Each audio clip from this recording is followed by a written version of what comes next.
Thank you so much for being here. My name is Melissa Rosen. I'm the Director of Training and Education at Shasharit, and I want to thank you for joining tonight's webinar, Breast Cancer Awareness, How to Create Your Personal Screening Plan. Today's webinar is sponsored by the Sigmund and Edith Blumenthal Memorial Fund, as well as the Sylvester Comprehensive Cancer Center, which is part of the University of Miami Health System. Before we begin, I have a few housekeeping details to share. This webinar is being recorded and will be posted on Shasharit's website along with a transcript. Participants' faces and names will not be in the recording. You may have noticed that all participants were muted upon entry. Please do keep yourself muted throughout the call. We recommend that you keep your screen on speaker view. This will enable you to see the presentation clearly. You can find this option in the upper right-hand corner of your screen. I want to say that we've received many impressive questions before today's webinar and expect there will be additional questions now. Please use the chat box, which you can access from the bottom of your screen, and we will do our very best to answer all the questions, and we'll focus in particular on the ones that will affect most people on this call. But all questions will be answered. Even if we run out of time, we will be in touch with you. As a reminder, Shasharit has been providing telehealth services to the breast and ovarian cancer communities for almost 20 years. And although we could never have imagined the world that we are in right now, through our services, we've been preparing for this moment and continue to be there for you each and every day. As we move into the webinar itself, I want to remind you that Shasharit is a national not-for-profit cancer support and education organization and does not provide any medical advice or perform any medical procedures. The information provided by Shasharit is not a substitute for medical advice or treatment for specific medical conditions. You should not use this information to diagnose or treat any health problem. Please, of course, seek the advice of your physician or qualified health provider with any questions you might have regarding your medical condition. Okay, let's get to it. Tonight's presenters have a wealth of knowledge and experience, and we're going to begin with a personal story from Jamie Gervich, who is a member of Shasharit's Link program and who lives in Boynton Beach, Florida. So Jamie, I bring the webinar to you. Hi, everyone. Can everyone hear me? Absolutely. Okay, great. First, I want to say thank you to Shasharit and not only the ones that are on the webinar this evening, but everyone else behind the scenes, in the scenes, because when I was diagnosed with breast cancer in 2009 and introduced to Shasharit through a close friend of mine, it was instantaneous, the connection that they supported me back from 2009 until today, not only for me, but for my husband, my children, and my parents. So thank you, Shasharit. So I want to start with saying that. In 2009, I had a scheduled mammogram from my gynecologist after my annual checkup. And I had felt something maybe a month or two before, and I knew I was going for my annual exam. So I thought I would mention it to my gynecologist at the time and then follow up with a mammogram.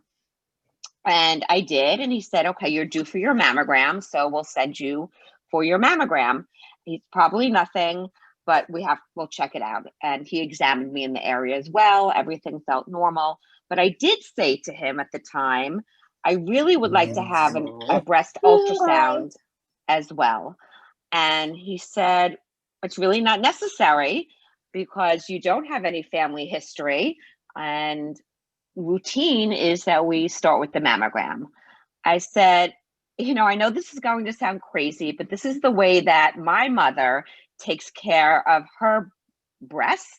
She has a mammogram, she has an ultrasound, and I'd like to follow in that plan. And after a few more sentences of conversation, he said, okay, I'll write you a prescription for the mammogram and the ultrasound. So I went for a mammogram and they said, okay, everything looks good. You'll go back in for you'll stay here and we'll be back in a minute and you'll have your ultrasound. So I had my ultrasound, and during the ultrasound, it was taking a particularly longer time on the left breast in the area where I felt that, not a lump, but I called it a thickening, and that's how I described it to my gynecologist. I never heard of the word or saw the word thickening in literature. I always thought of it and saw the word lump, which I found interesting because later on, when I was reading material from Shasharit, I then saw the word thickening.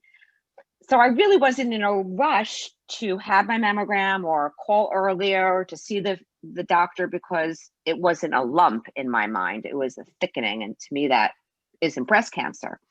So they were spending time in the area where this thickening happened to have been. And then they stepped out and they came back in and they said, we're going to spend a little bit more time in that area. And then the doctor, radiologist, came in. And at the time I was using a facility in Boca, and they said, we are pursuing this area, or re-looking at this area, because we do find it suspicious, and we recommend that you go to see a breast surgeon, to go further and maybe do a biopsy. So I really was very shaken at the time.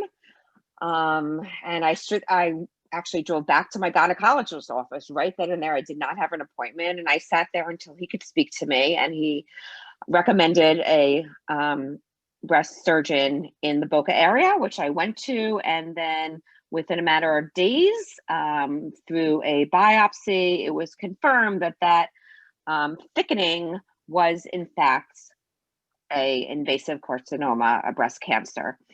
So my message tonight is, if you feel something, say something, be that advocate for yourself, schedule your mammograms and ultrasounds and anything else that comes to mind on your own or through other learning areas through a family member or a friend, and then talk about it. Because the more you talk, the more you learn. The more you learn, the more powerful you feel. Knowledge, to me, is power. And through being introduced, through talking to my friend, she recommended Shasharit, and that provided me with the psychological, the social areas that I needed. They helped me develop questions for my breast surgeon, for the treatment plan that I needed. They helped me understand my pathology report. They helped me find the courage to speak to my children, who were young at the time, 10, 11, and 12. And then what was amazing, they introduced me to other women that matched my profile, who in the Shasharit world are called Shasharit links. And they spoke to me, stayed with me through my whole journey. And now I'm actually a link for other women that I'm a match to. So know your body as well, and talk about it, and reach out to people that you trust. That's my story. Jamie, thank you so much for sharing such a personal story. I know that by sharing your story, other people will be inspired to get the tests they need and advocate for themselves. So thank you.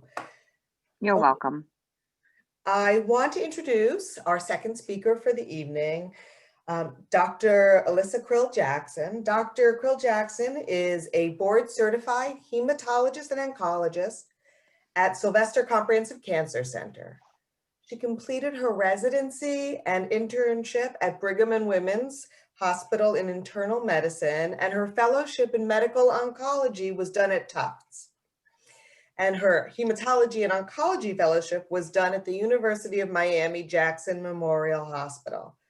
Dr. Krill-Jackson has been treating breast cancer patients in South Florida for over 23 years. And she specializes in breast cancer, gynecologic cancers, as well as hematology. She believes in educating her patients about their conditions so that they can work together as a team in fighting the cancer, while using the most state-of-the-art treatments and clinical trials. She believes in treating the whole patient with compassion and supporting the patient's physical and emotional needs. Dr. Krill-Jackson? Hi, thank you for having me. So I'm going to tell you a little bit about what I do. First, hopefully not all of you have had to see a medical oncologist, but what I do is I try initially to educate my patient and form a team with them. So, not all breast cancers are the same. And so getting information from friends, family is not always helpful. And many people will come to me either after or before the surgery, assuming that if the surgery takes out the tumor, that they're home free. Unfortunately, we know that that's not the case for women with breast cancer in many cases, because sometimes microscopic cells will have spread at the time of diagnosis to other parts of the body.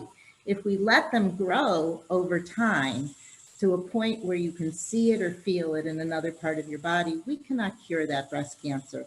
So my job when somebody comes with an initial diagnosis of breast cancer is to determine what is the risk that they still have tumor cells somewhere else in the body, and what is the best therapy to kill those cells. So depending on the type of cancer they have, if it's estrogen sensitive, if it's HER2 positive, if it's triple negative, we will come up with a plan as to whether they should be on hormonal therapy or chemotherapy followed by hormonal therapy, or chemotherapy and even immune therapy we're using now for some triple negative breast cancers, and targeted therapy for HER2 cancers. So that's what I do when somebody has a breast cancer. Now, I also see patients who maybe are at higher risk for breast cancer because they've had a finding on a mammogram and a biopsy that showed, for instance, atypical hyperplasia, or they have a strong family history of breast cancer. And in that case, what we can do is we can test them for a BRCA gene. But we don't have to just test people who have a family history. In fact, there's a lot of people who believe anybody who's Ashkenazi Jewish should be tested for a BRCA1 and 2 mutation, because 2.5% of Ashkenazi Jews carry this mutation. And in fact, a friend of mine has a foundation called Yodea, which is the Hebrew word for know, which concentrates on testing all Ashkenazi Jews. And you can find people who have a mutation who have not had cancer, and they can take steps to prevent cancer. And what I'll also do in somebody who might be at high risk for breast cancer is to help them form a plan as to how they can reduce their risk or detect cancer early. So we can do that with mammograms and MRIs. We can also do that with certain medications. So we know that certain anti-estrogens like tamoxifen, Vista, anastrozole will decrease the risk of breast cancer in somebody who's high risk by 50%. So that's one of my other roles that I play in women who are previvors. Now, it's really, really an exciting time for us to be in medical oncology. We're getting so many new and different treatments, and we're curing more women with this. So we have a lot of targeted therapies now. For instance, we know that if a cancer has a HER2 protein, we have about 5 or 6 different medicines now that are approved for HER2 positive breast cancer that we can use to treat women, some of which will increase our cure rates. We also have immune therapy now, which we expect shortly to be approved for therapy before surgery to help increase the chance of curing somebody with a triple negative breast cancer. I think the most important thing to say is, if you feel something, just like Jamie Gervich said, you feel something, don't put it off. You should be getting your mammograms, depending on your family history, 10 years before the earliest diagnosis in your family. You have a mutation starting at age 25, but you shouldn't put it off. Even during the pandemic, we are safely seeing patients. We are safely doing mammograms. This pandemic's going to last a while. You need to get into your doctor for your regular screenings. Thank you. Thank you so much. That was great information. And building on that information, I want to introduce our third presenter for the evening. And our third presenter is Dr. Jessica Crystal. Dr. Crystal is an assistant professor of surgery in the Division of Surgical Oncology at the University of Miami Miller School of Medicine. She's fellowship trained in complex general surgical oncology and board certified in general surgery. She also completed a research and clinical fellowship in surgical oncology and immunotherapy at the National Institutes of Health and National Cancer Institute. She specializes in the management of patients with breast and cutaneous malignancies. Dr. Crystal practices at both Sylvester Cancer Center and Jackson Memorial Hospital, where she works with a multidisciplinary team to provide individualized evidence-based care to her patients. Dr. Crystal, thank you for joining us. You are muted. Hi, thank you for having me. Can you hear me? We can. Great. This is certainly very dear to my heart, as I've had, unfortunately, family members affected by breast cancer, and I am Ashkenazi Jewish, so I feel privileged to speak with everyone and to speak with my colleagues.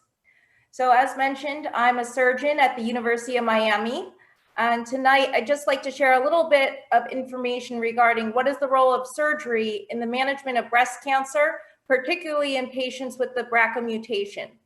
So I'd like to give you a little perspective, and I like to, when I see patients, I think of them in two ways when they have a BRCA mutation. One is if they have cancer, and the other is if they don't have cancer yet. So if they have cancer, I like to talk to them about initially the cancer that has been detected, like the Ms. Gervich. If they do have cancer, I'll talk to them about what it means for them to have that particular type of cancer. I'll talk to them about trying to remove that cancer and remove as many of the cells as possible that cancer has spread to. In a patient who doesn't have BRCA, this would mean just removing the tumor, checking lymph nodes in the area that it typically spreads to, which is under the underarm, and then going from there and determining what other surgery needs to happen. And ultimately, sometimes if it's just a simple breast conserving surgery, that's all they need. Sometimes patients need a little more surgery, which is like a mastectomy. And that's typically what I would offer a patient who has a BRCA mutation. And you might say, doctor, why are you removing the whole breast? And the reason is because we know that there's an increased risk of breast cancer, an additional breast cancer in the same breast, and unfortunately in the opposite breast as well. So when a patient comes to me with a BRCA mutation and does have breast cancer, I talk to them about more surgery than just the usual breast cancer patient that comes to me. And that involves removing both breasts, checking the axilla or the underarm for the lymph nodes. And then after that, I talk to them about reconstruction. Reconstruction is typically done by the plastic surgeon, which is not my specialty. But I talk to them about the different options, whether it be just removing the breast tissue and having a prosthesis, or whether the plastic surgeon would put an expander in or go straight to that implant. So that's the patient with breast cancer. And then I refer to my colleague, Dr. Krill-Jackson, who helps me manage afterwards, in addition to the radiation oncologist. And one of the best parts about working at a comprehensive cancer center is that all of us worked very closely, including Dr. Ypez, so that we're a well-oiled machine. And so when a patient comes to us, we all know our roles and we know very well how we transition to them and transition the care and who takes which lead at which point. So we're able to tailor treatment to each patient. Now, the other patients I see are patients with the BRCA mutation, but no breast cancer.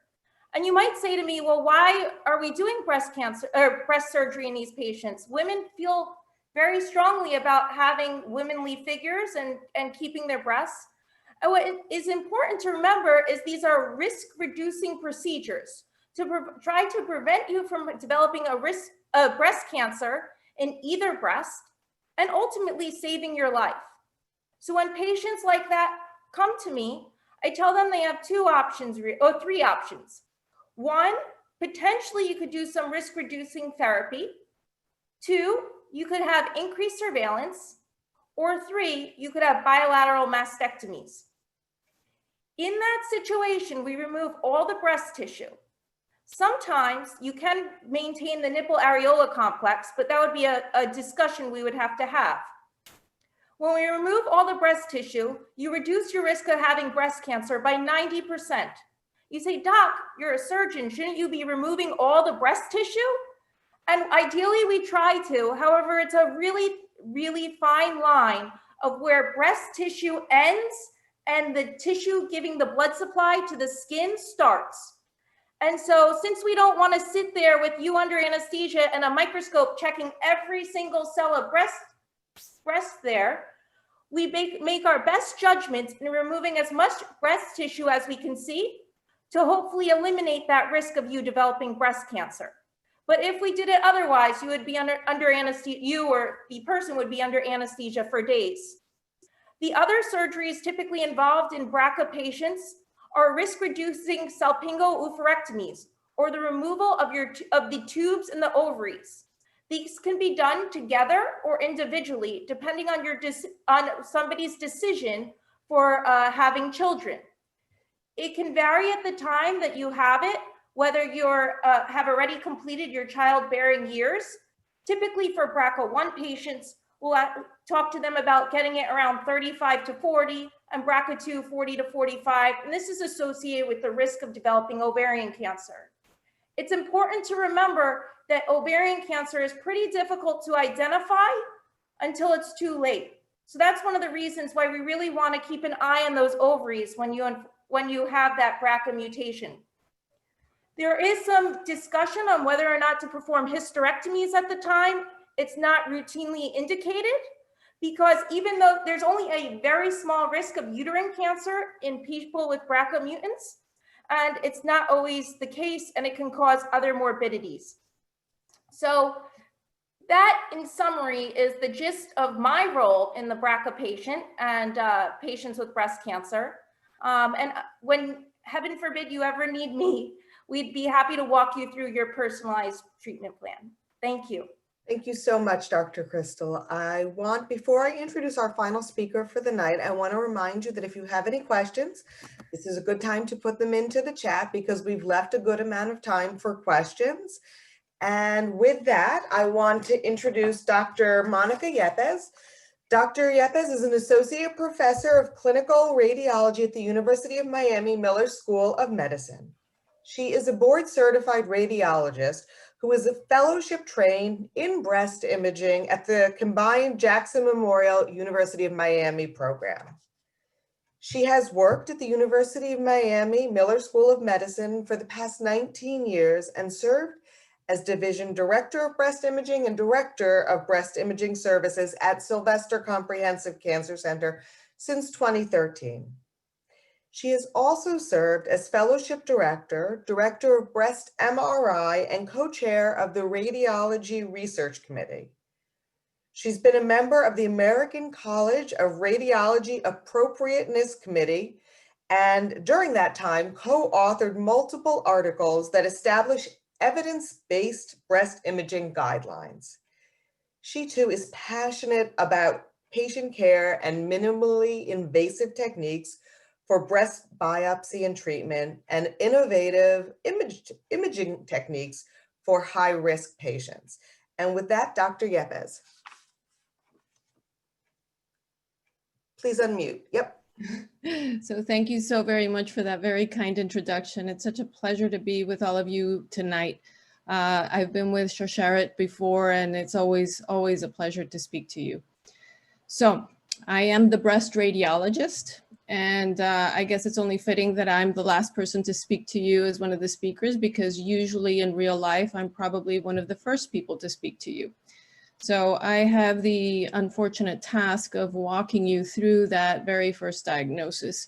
So the very most important part of what I do is to try to detect cancer at an early stage. And hopefully, ideally, before you feel anything, before there's a thickening, before there's a lump, before there's any retraction of the skin or any clinical changes. So the whole goal of what we do is to try to identify cancers when they are clinically silent. And how do we do that? By doing very judicious and very careful screening. So the second part of what I do is to try to determine what is the best screening regimen for you. And how do we do that? Just like everything in medicine, we're going towards personalized strategies.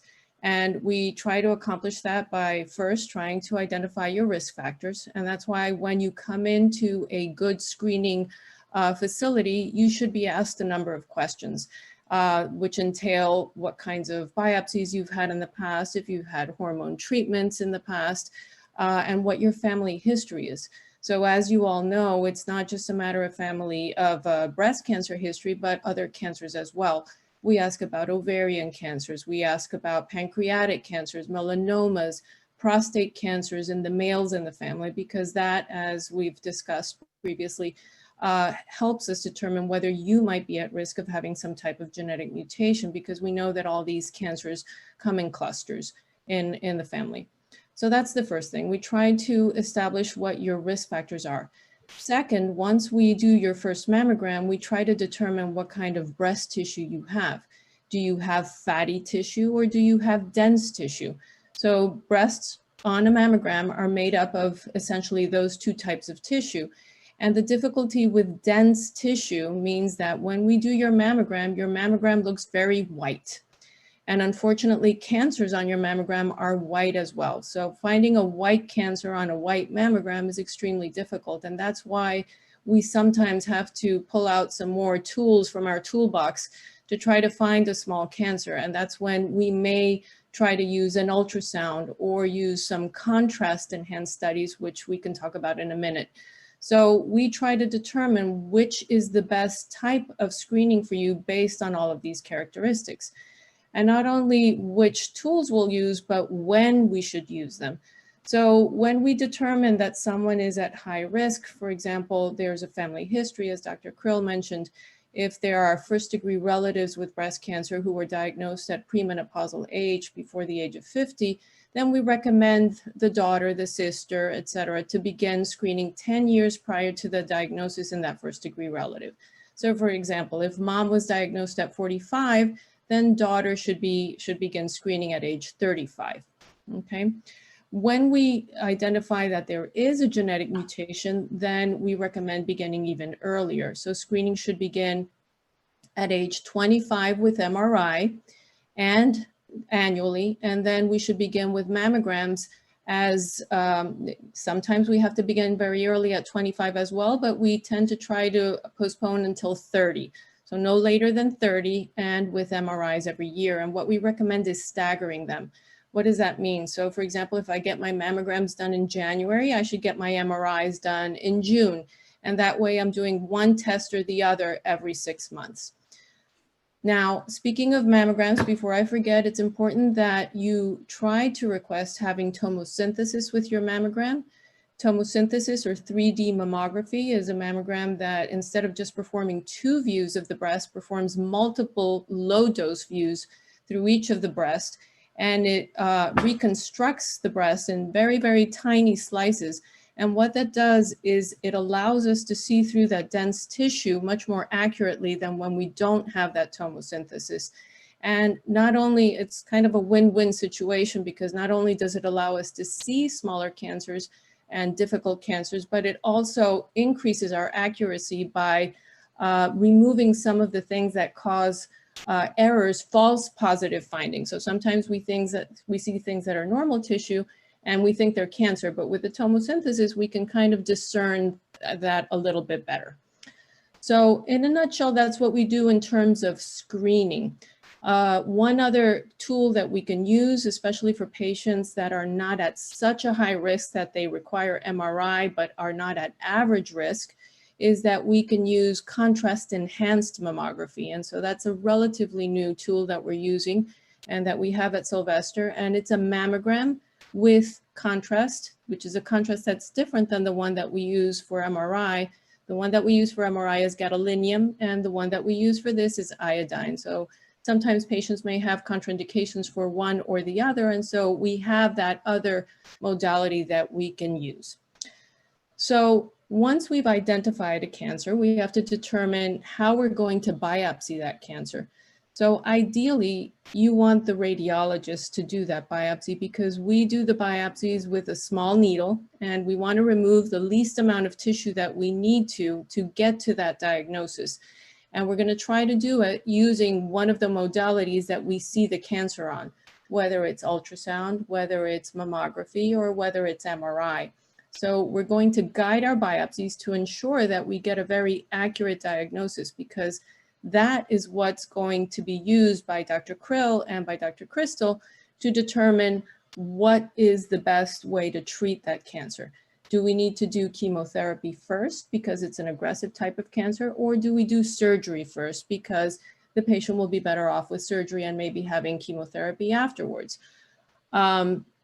So that's the second thing that we do, perform that biopsy.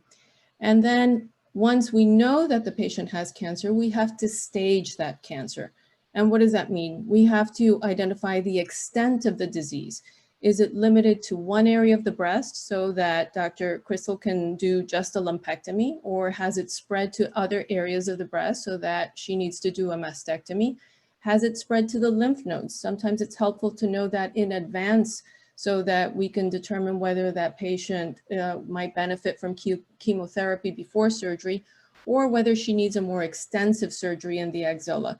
So we also help determine whether it has spread to the nipple, whether it has spread to the chest wall, because all of these things are going to help the oncologists and the surgeons determine what kind of treatment they have to do. And so this is kind of, in a nutshell, what the radiologist does. And as Dr. Crystal mentioned, we all work very closely, very hand in hand, because what one sees, the other needs to determine what kind of treatment has to be performed. Thank you so much to all of you. In very little time, you have imparted a great deal of knowledge, and that's wonderful. And we have a lot of questions that have come in. So if you don't mind, so with regard to genetics and genetic mutations, I'm going to try and put these questions together. So first, there actually was a question about understanding what BRCA1 and 2 mutations are. There were also, and what the implication is. There were also questions about differences in screening plans for people who have other mutations, such as CHEK2 or things like that. So would the most appropriate person please, because it kind of crosses a couple of speakers here, so would the most appropriate person please work to answer that? We'd be grateful. I think we can probably all speak to that, but I'll take the ball here. So BRCA1 and 2 mutations are the most common hereditary mutation causing breast cancer. They also increase the risk for ovarian cancer. So for instance, a BRCA1 mutation will increase the risk of ovarian cancer to somewhere between 20 and 40% in a woman's lifetime, whereas a BRCA2, it's more like 15%. But ovarian cancer is not easily curable. It's not easily detectable early. So we highly, highly recommend prophylactic surgery for the tubes and ovaries. We recommend it when people are done childbearing. In BRCA1, we like to do it at age 35, although we can delay if somebody is still planning on having children. In BRCA2, we recommend age 40. The risk for breast cancer in both of these mutations is in that 80% lifetime range. Having your ovaries out early will decrease your risk of having breast cancer. And when young women are diagnosed with these mutations, we will often recommend that they have prophylactic mastectomies. Some women will want to screen, in which case we do what Dr. Ypez said. We start at age 25 and we generally alternate mammogram with an MRI every 6 months. But these cancers, BRCA1 and 2 mutations, can have very aggressive cancers that pop up between screenings. And these cancers tend to be aggressive enough to require chemotherapy. And that's why, and I think Dr. Crystal would agree, we highly recommend in young women who are found to have these mutations, prophylactic surgeries to prevent cancers. Other mutations, there are other mutations which increase the risk for breast cancer and certain other cancers. For instance, CHEK2 that somebody asked about. So CHEK2, as opposed to an 80% lifetime risk of breast cancer, is somewhere in the 20 to 30% risk, but probably high enough to justify MRI screening, once every year, alternating with mammograms every 6 months. Like BRCA2 mutations, it can also increase the risk for male breast cancer. And then there's several other mutations, the most common and the other higher risk one, PALB2 mutations. But depending on the mutation, you need to see a genetic counselor, a breast surgeon, a breast oncologist, and discuss with the radiologist what the best screening program is for you. We generally will reserve prophylactic surgeries for BRCA1 and 2 mutations at this point. Thank you. Between the questions we received and your really wonderful answer, what's clear is that the topic of genetic mutations is a large one, and it can be very confusing if you're not in a medical field. And one of the ways Shasharit helps is through our Genetics for Life program. We have an amazing genetic counselor on our team who is able to take calls to help people understand what their risk might be, what can help address concerns, help discuss screening options and opportunities. And so that's definitely something to keep in mind if you have questions with regard to genetic mutations or the concern about genetic mutations. And thank you, because somebody just mentioned that she was in touch with our genetic counselor and she was amazing. Something else that a misconception I want to point out is that somebody indicated in a question that they might think that Shasharit services are for the Jewish community, and we are a Jewish organization and we offer culturally meaningful support. But I want to make it clear that Shasharit's programs are open to absolutely everyone, regardless of religious affiliation. So that's very important. Moving on to another question.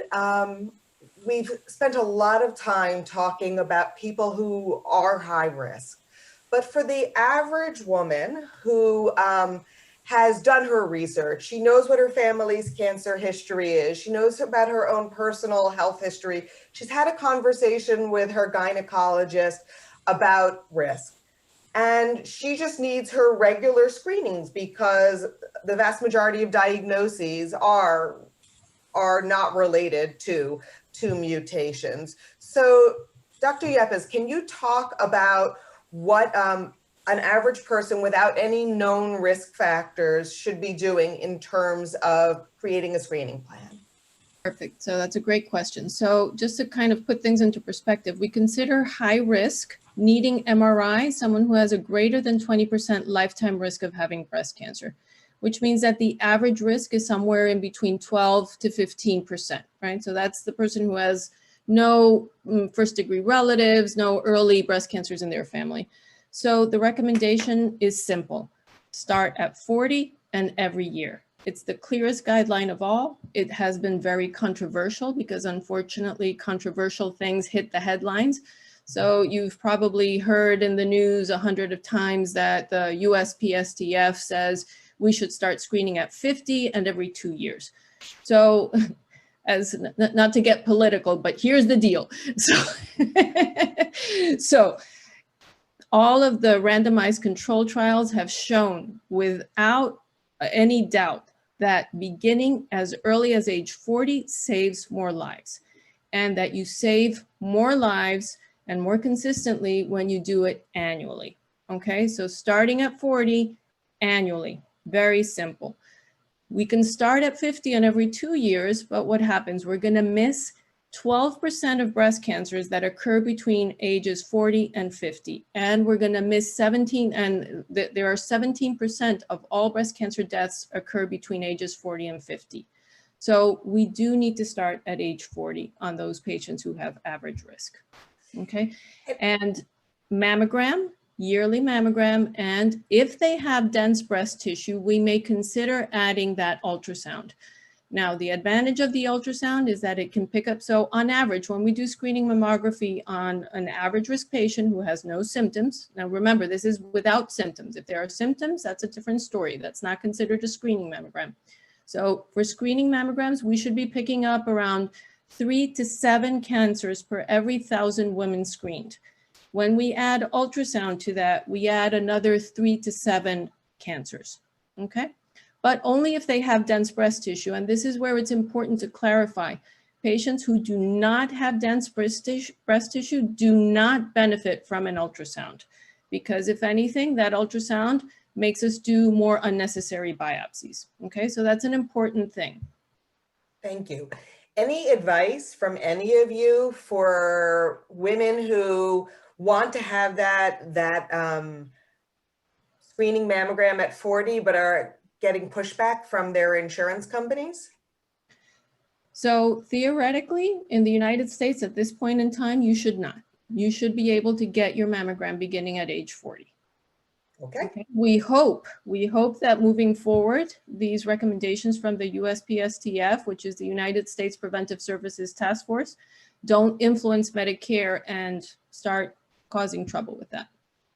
Okay. What advice do any of you have for someone who is nervous about getting routine screenings because of the ongoing pandemic? So for 3 months, for 2 to 3 months at the beginning of the pandemic, all the major societies, breast imaging, the oncology, breast oncology, and the breast surgeons, everyone got together and really sat down and thought about this. And with much hesitation, they put forward that the risk of contracting COVID might be higher than the risk of not detecting a cancer for a short period of time. And that's very important. It was just supposed to be something for 1 to 3 months until we got a better handle on this, until we figured out what was going on, until we figured out how to prevent it, how to not spread it, and how to better treat it. So those 3 months have passed. Now we don't know everything about it, but we have figured out how to distance within the hospitals. Everybody's wearing their protective equipment. Everything is cleaned and disinfected after each and every patient. We're keeping our waiting rooms at minimum capacity so that everybody can social distance. And so we are making it safe so that everybody can come back. And I think that's a very important message from tonight, is that we need to stop medical distancing. We need to come back. A very important message. Thank you. You know, I will tell you that we've been seeing patients all the way through the pandemic. I don't think I ever had a point in time that I wasn't busy seeing patients. And we were seeing patients, you know, with immune suppression on chemotherapy. And we did so very safely. I know of no cases where COVID was transmitted in our office. We have very careful procedures. I tell my elderly patients, my patients who have immune suppression, that they can safely come in our office, and we have not seen a problem. That's great. That's great. For doctors Crystal and Krill-Jackson, somebody asked, are there different ways that you are connecting with patients now that facial expressions and the use of touch is no longer available to us? Well, I could start. I practice the art of smizing. But being a surgeon, wearing a surgical mask is daily routine to me. So I'm able to communicate in all ways. But I was going to bring up just before anyways, is we individualize our care to each and every patient anyways. So, we do other measures that we think that patients need while practicing social distancing. And we only have interactions that are absolutely necessary. So when you come in to see us, there are going to be certain moments that we cannot social distance. And that, is just more important. But we'll only do the necessary items that are important. And we're going to take all the precautions necessary to avoid any contraction or spread of COVID. No, I'll tell you, I had a patient today on the phone who I've been seeing every other week for like 4 or 5 months during her chemotherapy. And today we had a telehealth consultation, and she says to me, "Oh my gosh, I almost never see your face. I get to see your face now on telehealth," because I was in my office alone without a mask. And that was lovely for her. So our patients can't see our masks, but I think we do smile with our eyes. At the beginning of the pandemic, we found other ways to hug. I would touch foot to foot as a new hug. I think there's nothing to substitute for a hug. And, unfortunately, in my area of expertise, there are a lot of emotional moments. I have to examine somebody's neck. I'm standing face to face with them, but I'm wearing my N95 mask and they're wearing a mask. And honestly, I think that touch is important. And I still touch my patients with their permission, with masks on, if they need it, because I think that's something we learned was so important at the beginning of the pandemic. And if we touch hands, I tell them to go wash their hands before they leave the room. And I wash my hands before and after. And I think, we do that, can do that safely. So for the most part, we maintain our distance, but I think there are certain points in time where touch is still very important. And I think it can be done safely in the medical setting. Thank you.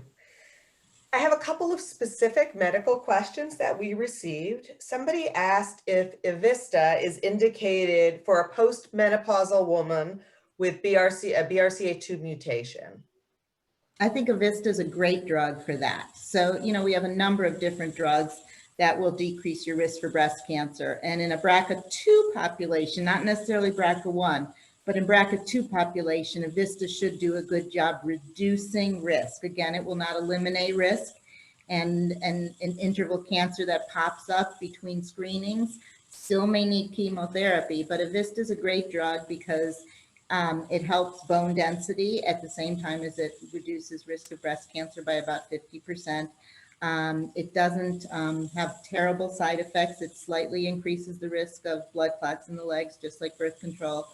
It doesn't seem to increase the risk of uterine cancer like tamoxifen does, and it doesn't cause the joint aches and severe vaginal symptoms that the aromatase inhibitors can. And just speaking of the vaginal symptoms, for those of you in the audience who have had breast cancer and have been treated for breast cancer, make sure that you're telling your doctors if they don't ask you about sexual health problems.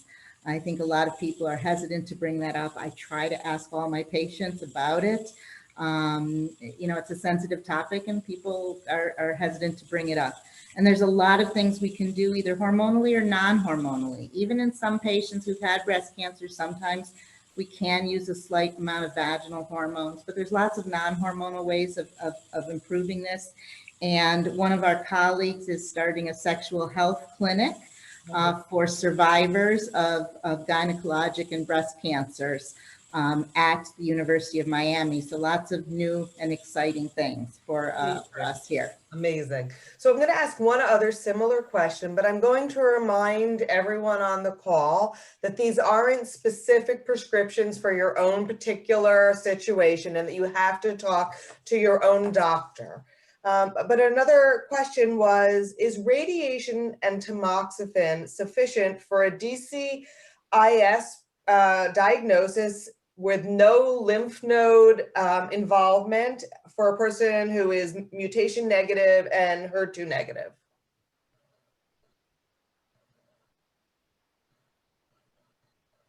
I think that situation should be specifically discussed with your doctor. You need to really get a good analysis of the pathology of the specimen, make sure that the margins are negative, make sure that there's no components of invasive cancer as well. So I encourage whoever asked that to discuss it directly with the doctor or even get a second opinion. But I don't think this would be the appropriate format to discuss some of those nuances. Perfect, thank you.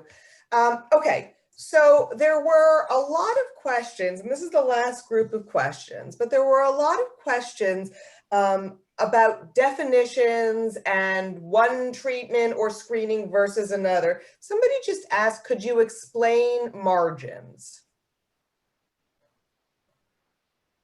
So margins are, when I think of margins, margins are the edges of the specimen that I remove.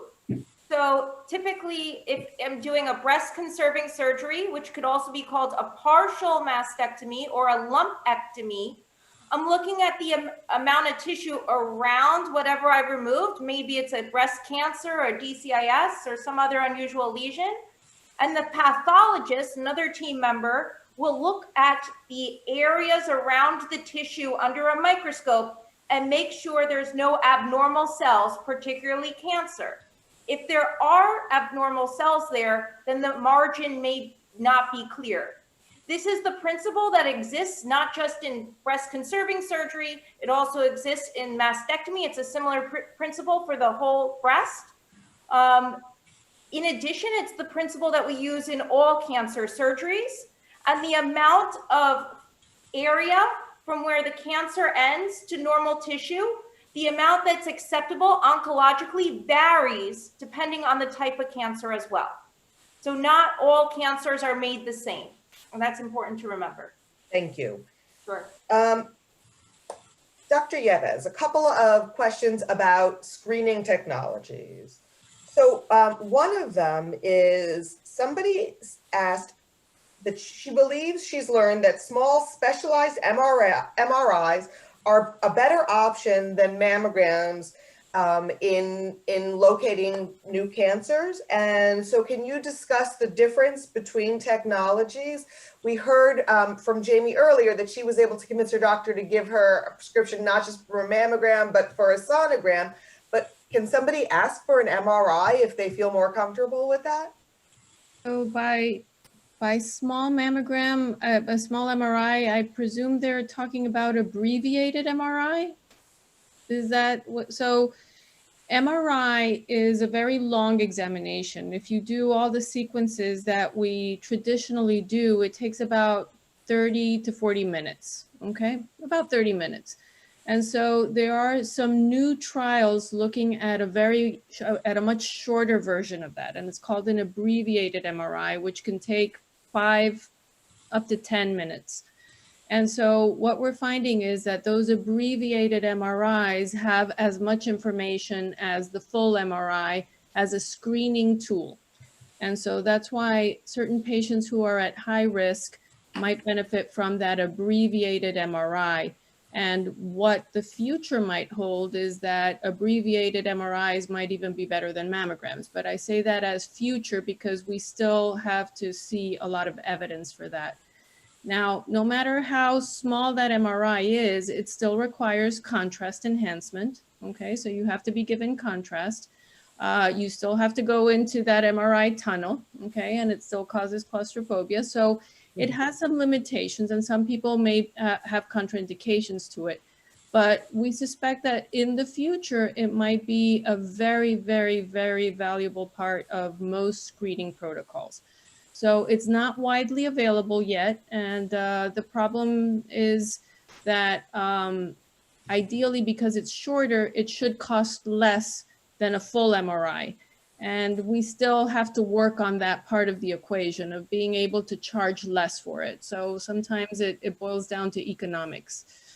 So I'm going to ask you 2 questions that I want to get in because they were good questions, but we're running out of time. So I want to ask you to answer them quickly. But a couple of people asked if you could explain what BI-RADS is and also ABUS, 3D mammography with ABUS or ABUS. It's not a term I'm familiar with. Okay, so the BI-RADS is just the language that we use as breast imagers. And so it's a category that's assigned to each mammogram so that whoever reads our mammograms knows what we're recommending. So a BI-RADS 4 means that there's something suspicious that needs to be biopsied. You're not too suspicious. BI-RADS 5 means that you're very suspicious, that this is almost certainly cancer. BI-RADS 1 and 2 means that everything is fine, you can come back in a year. And BI-RADS 3 means that there's something, but I just want to see you again in a couple of months. I want to do a follow-up. So those are the important ones. Okay. 1 and 2 negative, 4 and 5, you need a biopsy, and 3, we'll see you in 6 months. Okay, great. Thank you. Okay. I want to thank all of our presenters this evening for sharing your experience and your expertise. Really a ton of very helpful, practical information. I just want to remind you that Shasharit is here for you, continues to be here for you and your loved ones during this time. We provide emotional support, other programs designed to help you navigate the cancer experience. All are free, completely private, one-on-one. Our number is 866-474-2774. Our social workers and genetic counselor are there for you. You are our priority. 2 things I want to finish with. One is, many of you know, and if you don't, I'm going to tell you now, that we have many, many webinars coming up or that are recorded and on our website now. So please check out them because they have really important information on them. But there is one upcoming program that you might not think to look for. Our special program is called LOL, Links of Laughter, and it's Monday, November 16th at 8 p.m. Eastern Time. This virtual night of comedy and entertainment features SNL and Netflix stars and really does promise a lot of laughter, which is something we can all use right now. For more information, you can visit our website. We also are going to put a link to it in the chat. And the final thing I would like to ask is, also in the chat, there will be a link to a very brief evaluation survey that we'd like you to click right now to take a moment to do. I can promise you, as someone who works on part of the team that works on programming here, that your evaluations really impact the future programming we do. So thank you for joining us. Thank you for presenting to us. And please take a moment to fill out that survey. And we look forward to seeing you again. Good night. Thank you so much. Good night. Thank you. Bye. Bye.